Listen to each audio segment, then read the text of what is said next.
सभी दोस्तों राम राम। आज की क्लास में आप सभी का स्वागत है।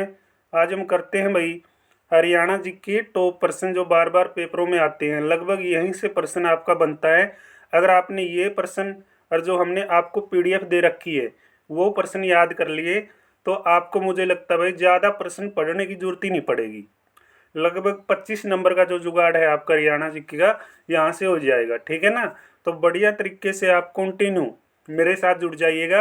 अगर आप हर सब्जेक्ट की बिल्कुल फ्री में पीडीएफ लेना चाहते हैं, Hindi, English, science, computer, India GK, तो आपको मैं बिल्कुल फ्री में पीडीएफ दे रहा हूँ।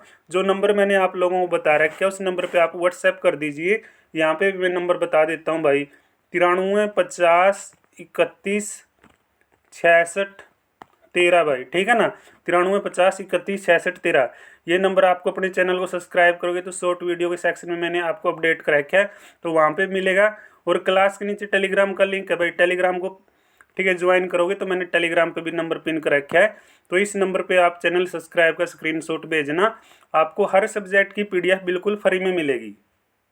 ठीक है ना। और शाम को 7:30 बजे हमारे साथ आप लाइव टेस्ट भी लगा सकते हैं जिसमें आप अपना स्कोर जांच सकते हैं कि आपकी तैयारी कैसी है। तो दोस्तों बिना देरी किए आज की क्लास का शुभारंभ करते हैं। आज की क्लास का पहला प्रश्न है स्वतंत्रता आंदोलन भाई, जो आज़ादी का आंदोलन था नहीं स्वतंत्रता आंदोलन, उसके दौरान किसने रोहतक से उर्दू और हिंदी में भाई, उर्दू और हिंदी में हरियाणा तिलक नामक साप्ताहिक पत्र प्रकाशित किया है या पत्रिका प्रकाशित की है। तो ये पत्रिका प्रकाशित की थी भाई पंडित राम श्री शर्मा ने भाई, पंडित श्री राम शर्मा। ठीक है, पंडित श्री राम शर्मा ने ये पत्रिका प्रकाशित की थी। तो यहाँ से 2-3 प्रश्न आपके याद हो जाएंगे। कैसे भाई, कैसे याद करोगे? देखो, एक तो आपका हरियाणा तिलक कहाँ से निकला है, कोई पूछे रोहतक से निकला है। ठीक है ना, कौन सी भाषा में निकला है? उर्दू और हिंदी भाषा में। ठीक है ना, हो गए ना 2 प्रश्न। और एक भाई हरियाणा तिलक किसने निकाला है? पंडित श्री राम शर्मा ने। कर लोगे याद? कर लोगे ना याद? तो ऐसे प्रश्नों को आराम से याद करना। पंडित श्री राम शर्मा के और भी भाई पत्र हैं, पुस्तक हैं जो आप देख सकते हो, जैसे कि हरियाणा का इतिहास भाई। ठीक है ना, हरियाणा तिलक मैंने आपको बता ही दिया। हरियाणा के नवरत्न, ठीक है ना, याद कर लेना। अगला है भाई पंडित श्री राम शर्मा। तो पंडित श्री राम शर्मा ने संदेश समाचार पत्र निकाला था भाई। संदेश पत्रिका किसकी है? पंडित श्री राम शर्मा की है भाई। अगला प्रश्न है राजा राम शास्त्री, ईख की खेती करी भाई। ठीक है ना, झाड़ू फ्री हरियाणा का पहला उपन्यास है भाई। किसका है? राजा राम शास्त्री का। विशंबर नाथ कौशिक ने क्या किया है? चांद पत्रिका निकाली है। दुबे की चिट्ठियां लिखी है भाई। ठीक है ना, दुबे की चिट्ठियां किसने लिखी है? श्री विशंबर नाथ कौशिक ने। कर लोगे याद? और ये जो हरियाणा तिलक है पंडित श्री राम शर्मा का है। अगला प्रश्न है हरियाणा के महेंद्रगढ़ जिले में निम्न में से प्रमुख रूप से कौन सा खनन किया जाता है या कौन सा खनिज पाया जाता है? खनिजों की नगरी या खनिज बहुल का क्षेत्र किसको बोलते हैं? महेंद्रगढ़ को बोलते हैं। तो यहाँ पे कौन सा खनन किया जाता है? इनमें से स्लेट का खनन किया जाता है भाई। ठीक है। और वर्तमान में हरियाणा में कितने वन्य जीव अभ्यारण्य है भाई, कोई बताएगा? ठीक है ना, वर्तमान का आंकड़ा बताना। इसमें पीडीएफ में 8 दे रखे हैं, क्या सही है भाई 8? ठीक है ना, कमेंट में बताइएगा। हरियाणा में 2 राष्ट्रीय उद्यान हैं, कौन कौन से हैं? और 8 वन्य जीव अभ्यारण्य कौन कौन से हैं, ये आपने बताना पड़ेगा। तो अगला प्रश्न है हरियाणा में उत्तरी सीमा पर अवस्थित है भाई। उत्तरी सीमा पे कौन कौन से राज्य आते हैं? तो ये आपके आते हैं भाई साहब पंजाब, हिमाचल प्रदेश। कौन कौन से आते हैं? पंजाब, हिमाचल प्रदेश उत्तरी सीमा पे आते हैं। हरियाणा की सीमा 5 राज्यों से लगती है। कौन कौन से राज्य भाई? ठीक है ना, आपके उत्तराखंड है, हिमाचल प्रदेश है, पंजाब है और आपका भाई ठीक है ना राजस्थान है। और जो आपके 2 केंद्र शासित प्रदेश होंगे वो भी आपने याद करने हैं, दिल्ली और चंडीगढ़ से भाई इसकी सीमा लगती है। अगला प्रश्न है हरियाणा की, ठीक है ना, 2 केंद्र शासित प्रदेशों से सीमा लगती है, दिल्ली और चंडीगढ़। अगला प्रश्न है भाई मारकंडा नदी से निकलती है। तो मारकंडा नदी कहाँ से निकलती है? तो बताओ, मारकंडा नदी से निकलती है भाई, किस से निकलेगी? शिवालिक की पहाड़ियों से, शिवालिक की पहाड़ियों से निकलेगी। ठीक है ना, हिमाचल प्रदेश में शिवालिक की पहाड़ियों से निकलती है मारकंडा नदी। इसका भाई प्राचीन नाम पूछा जाता है लगभग अरुणा नदी है। टांगरी नदी भाई मोरनी की पहाड़ियों से निकलती है। हरियाणा जो राज्य है उसमें लगभग कितना वन क्षेत्र है? ये भी बहुत बढ़िया प्रश्न है। हरियाणा में कितना वन क्षेत्र आप बताएंगे? 1500 वर्ग किलोमीटर। ठीक है ना, 1500 वर्ग किलोमीटर बताएंगे। और भौगोलिक क्षेत्र आपसे कोई पूछे 3.64% भाई, यानी 3.64%। ठीक है। हरियाणा वन विकास निगम की स्थापना, ठीक है ना, बहुत बढ़िया प्रश्न है। वन विकास निगम की स्थापना 7 दिसंबर 1989, 7 दिसंबर 1989। राज्य में सबसे अधिक वन क्षेत्र पंचकुला में है, राज्य में सबसे कम वन क्षेत्र फतेहाबाद में है। ठीक है ना। अगला प्रश्न देखो, जनसंख्या की दृष्टि से हरियाणा विधानसभा का सबसे बड़ा निर्वाचन क्षेत्र। देखो भाई, एक प्रश्न के नीचे वीडियो डिटेल कितने पॉइंट बता रखे हैं, ठीक है ना, इसलिए कहता हूँ। और जो मैंने पीडीएफ दे रखी है ना, उसमें तो डायरेक्ट ये बता रखा है कि ये प्रश्न आपका इस पेपर में आया है। और नीचे, ठीक है ना, बहुत प्रश्नों के बारे में डिटेल, जो भी ऑप्शन है, ठीक है ना, उनके बारे में भी वीडियो डिटेल सारी चीज़ें आपको मिलेंगी। तो अगला प्रश्न क्या था, जनसंख्या की दृष्टि से हरियाणा विधानसभा का सबसे बड़ा निर्वाचन क्षेत्र आपका फरीदाबाद हो जाएगा। क्या हो जाएगा भाई, फरीदाबाद हो जाएगा। सबसे छोटी विधानसभा, ठीक है, पंचकुला की है। सबसे ज़्यादा विधानसभा सीटें 7 हैं भाई, ठीक है। कहाँ पे, हिसार में। सबसे कम पंचकुला में आती हैं, 2 सीट आती हैं भाई विधानसभा की। अगला प्रश्न है, और अब तो 2026 में परिसमन हो जाएगा, फिर तो सीटें ज़्यादा हो जाएंगी हरियाणा में, लोकसभा की भी, राज्यसभा की भी और विधानसभा की भी। 2011 की जनगणना के अनुसार हरियाणा में महिला साक्षरता दर भाई, महिला साक्षरता यानी महिलाओं की, ठीक है ना, पढ़े लिखे होने की संख्या कितनी मिलेगी आपको।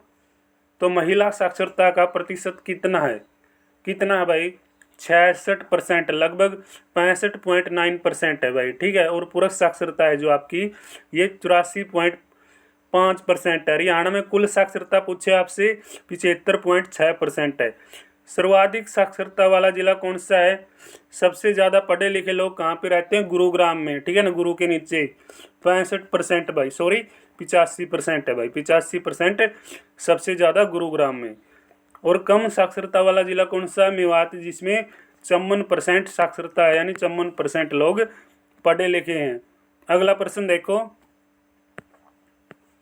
हरियाणा के कौन से शहर को बुनकरों शहर कहा जाता है। ये तो बिल्कुल आसान प्रश्न है, पानीपत को बोलते हैं भाई, ठीक है ना, बुनकरों शहर, बुनकरों शहर पानीपत को कहा जाता है, ठीक है भाई। पानप्रस्थ इसका प्राचीन नाम था। रोहतक को शुगर सिटी कहते हैं, राजनीतिक क्षेत्र, और हरियाणा का दिल भी कहते हैं भाई। उद्योग नगरी फरीदाबाद है भाई, बाबा फरीद की नगरी रेवड़ी, सॉरी भाई, रेवाड़ी को क्या बोलते हैं, पीतल नगरी, वीरभूमि, ठीक है ना। प्रश्न याद कर लेना बढ़िया तरीके से। नृत्य रूप में प्रश्न और उत्तर के रूप में होते हैं भाई लूर नृत्य, जिसमें प्रश्न उत्तर किए जाते हैं, महिलाएं करती हैं प्रश्न उत्तर, ठीक है ना। तो नृत्य में प्रश्न और उत्तर किए जाते हैं, ऐसा कौन सा नृत्य है, लूर नृत्य है, ठीक है। ये नृत्य महिलाओं द्वारा होली से 15 दिन पहले किया जाता है भाई, ठीक है ना। तो उत्तर प्रदेश की सीमा भाई, ठीक है, देख लो, लगते जिलों में मुख्य रूप से किया जाने वाला नृत्य ब्रजभूमि से आया है, ये रासलीला। तो रासलीला उत्तर प्रदेश से आया भाई। झूमर नृत्य स्त्रियों द्वारा किया जाता है, इसे हरियाणा का क्या बोलते हैं, गिद्धा। अगर आपसे पूछे ना, ये प्रश्न बहुत बार आया है, हरियाणा का गिद्धा भाई कौन सा नृत्य है, या हरियाणा गिद्धा किसको कहा जाता है, तो आप कहेंगे झूमर नृत्य, ठीक है। झूमर नृत्य हरियाणा का गिद्धा के नाम से जाना जाता है। अगला प्रश्न है, अकबर के शासनकाल में राजा टोडरमल ने क्या भूमिका निभाई। तो क्या भूमिका निभाई थी भाई, अकबर के शासनकाल में टोडरमल ने जो भूमिका निभाई थी वो वित्त मंत्री की निभाई। किसकी भूमिका निभाई, वित्त मंत्री। अगला प्रश्न है, महाभारत में हरियाणा को बहुध्यानक प्रदेश कहा गया, ठीक है। बहुध्यानक का मतलब क्या होता है, क्या होता है भाई, अनाज की भूमि, पर्याप्त अनाज, ठीक है ना, पर्याप्त अनाज की भूमि, ठीक है। ये बहुध्यानक का मतलब हो जाएगा। हरियाणा का कौन सा स्थान हिंदुओं के लिए एक महान तीर्थ स्थल और भगवत गीता का जन्म स्थान माना जाता है, कुरुक्षेत्र भाई, ठीक है ना, भगवत गीता का जन्म स्थान। और ये जो हिंदुओं के लिए पवित्र स्थान है भाई, कुरुक्षेत्र, जहाँ पर महाभारत की लड़ाई हुई थी, 900 ईसा पूर्व महाभारत का युद्ध हुआ है। हरियाणा स्टाफ सिलेक्शन कमीशन ने माना है, बहुत बार ये प्रश्न पूछ लिया गया आपसे। अगर नहीं मालूम तो लगभग 900 ईसा पूर्व आप बता सकते हैं महाभारत की लड़ाई हुई है भाई, ठीक है ना, कुरुक्षेत्र में 18 दिन युद्ध चला था कुरुक्षेत्र में हिंदुओं के लिए, ठीक है। ये बात बता दी मैंने। कर्ण जो नगरी है भाई, करनाल को बोलते हैं। पानीपत बुनकरों का शहर है। भीमा देवी मंदिर कहाँ पे हो जाएगा, भीमा देवी मंदिर, ठीक है, पिंजौर में। पिंजौर कहाँ पे है, पंचकुला में। अगला प्रश्न देखिएगा, अगला प्रश्न है भाई साहब, लाला लाजपत राय को भारतीय स्वतंत्रता संग्राम में उनकी भूमिका के कारण क्या नाम दिया गया। हरियाणा के केसरी किसको बोलते हैं, पंडित नेकीराम शर्मा को, ठीक है ना। तो पंजाब केसरी के तौर पे जाना गया भाई, कौन है, लाला लाजपत राय। ठीक है, कौन जाने गए? लाला लाजपत राय पंजाब केसरी के तौर पे जाने गए हैं। ठीक है ना, भारतीय स्वतंत्रता संग्राम में इन्होंने अहम भूमिका निभाई थी। तो हरियाणा केसरी पंडित नेकीराम शर्मा है। अगर आपसे कोई दोस्त मेरे ये प्रश्न पूछ ले कि हरियाणा का द्वितीय केसरी भी आप लोग बता सकते हो क्या, तो आपने, ठीक है भाई, घबराना नहीं है, क्योंकि आप मेरी क्लास देखते हो तो मैं बता देता हूँ। हरियाणा केसरी पंडित नेकीराम शर्मा है। अगर द्वितीय केसरी का नाम आ जाए तो आप बता दो भाई, जननायक के नाम से प्रसिद्ध चौधरी देवीलाल। ठीक है, चौधरी देवीलाल हरियाणा के द्वितीय केसरी के नाम से जाने जाते हैं। अगला प्रश्न है, हरियाणा सरकार की पौधागिरी योजना को पौधे रोपने के लिए प्रोत्साहित करने के लिए तथा पहले 3 वर्षों तक उसकी देखभाल करने के लिए आरंभ की गई थी। क्या की गई थी भाई? ये किसके लिए आरंभ की गई थी? पौधागिरी योजना कक्षा 6ठी से लेके 12वीं तक के छात्रों के लिए। किसके लिए? कक्षा 6ठी से लेके 12वीं तक के छात्रों के लिए ये योजना चलाई गई थी। ठीक है ना। अगला देखो भाई, HSHDB का नाम बताओ क्या हो जाएगा? HSHDB का क्या नाम हो जाएगा पूरा? तो इसका पूरा नाम क्या हो जाएगा? Haryana Saraswati heritage development board. ठीक है ना, याद कर लो भाई, जिसके अध्यक्ष कौन होते हैं? मुख्यमंत्री होते हैं। ठीक है ना, पूरा नाम भी पूछा जाता है। ये तो इम्पोर्टेंट प्रश्न आपके लिए। Haryana Saraswati heritage development board भाई, जिसके अध्यक्ष कौन होते हैं? मुख्यमंत्री होते हैं। ठीक है ना, कर लेना याद। अगला प्रश्न है भाई, हरियाणा के क्रिकेट खिलाड़ी, ठीक है ना भाई, क्या अपना फेमस खिलाड़ी है? ठीक है ना, दरियावाड़ा गांव का युजवेंद्र चहल। तो भाई इसने भारत का प्रतिनिधित्व किया था कौन से खेल में? विश्व शतरंज चैंपियनशिप में। ठीक है, किस में कराया भाई? जो शतरंज चैंपियनशिप हुई है उसमें कराया था। ठीक है, युजवेंद्र चहल का संबंध जींद, जो अपना जींद जिला है भाई, ठीक है, वहाँ से है। तो वर्तमान में भाई आपके श्रम और उद्योग मंत्री बता देना। ठीक है ना, ये प्रश्न छोड़ दो आप, क्योंकि पिछला पूछा इसने। पथराला जो बांध है भाई, ठीक है, कौन सी नदी पे बनाया गया है? सोम नदी पे। पथराला बांध कौन सी नदी पे है? सोम नदी पे। और मसानी बांध कहाँ पे है? साहिबी नदी पे। ठीक है ना। अब कुछ साथी कहेंगे सर आपने तो डायरेक्ट बुक से प्रश्न उठा रखे हैं। मेरे भाई मैं वही कंटेंट करवाता हूँ। ठीक है ना, चाहे बुक कोई भी हो। ठीक है ना, मैं वही प्रश्न करवाता हूँ जो आपके पेपरों के लिए इम्पोर्टेंट है। हम फालतू चीज़ें यहाँ पे करवाते ही नहीं है। ठीक है ना, तो ओटू बांध भाई, ठीक है, गग्गर नदी पे है। मसानी बांध साहिबी नदी पे है। पथराला बांध सोम नदी पे हो जाएगा। तो आज का अंतिम प्रश्न देख लेते हैं। 20% करते हैं भाई आज की क्लास में। ठीक है, तो अरावली पहाड़ी हरियाणा के खालिस्तान भाग में पाई जाती है, दक्षिणी भाग में पाई जाती है। 20 का मतलब कितने परसेंट हो जाएंगे? डबल कर दो या ट्रिपल कर दो, क्योंकि नीचे देख लो कितने परसेंट बता रहा हूँ मैं आपको आराम से डिटेल में। ठीक है ना, तो अरावली पहाड़ी हरियाणा के कौन से भाग में पाई जाती है? दक्षिणी भाग में पाई जाती है। कड़ा पाई जाओ भाई, दक्षिणी भाग में। और शिवालिक की पहाड़ी हरियाणा के उत्तर में मिलती है। ठीक है ना, तो आज की क्लास आपको कैसी लगी कमेंट सेक्शन में ज़रूर बताइएगा। अगर आप चाहते हैं सर ऐसे ही कंटिन्यू आप ये क्लास रखें तो भाई अपना, ठीक है ना, ज़रूर बताएं। तो आगे हम कंटिन्यू ये सीरीज रखेंगे। तो दोस्तों शाम को 7:30 बजे आप लाइव टेस्ट में भी जुड़िएगा। अगर आपको फ्री में PDF नहीं मिली है अभी तक, ले सकते हैं टेलीग्राम पे। ठीक है, कमेंट में भाई अपना नंबर पिन कर रखा है, तो टेलीग्राम का जो लिंक है भाई क्लास के नीचे है, ज़रूर ज्वाइन करें। तो मिलेंगे नेक्स्ट क्लास के साथ, तब तक सभी को राम राम, जय हिंद, जय भारत।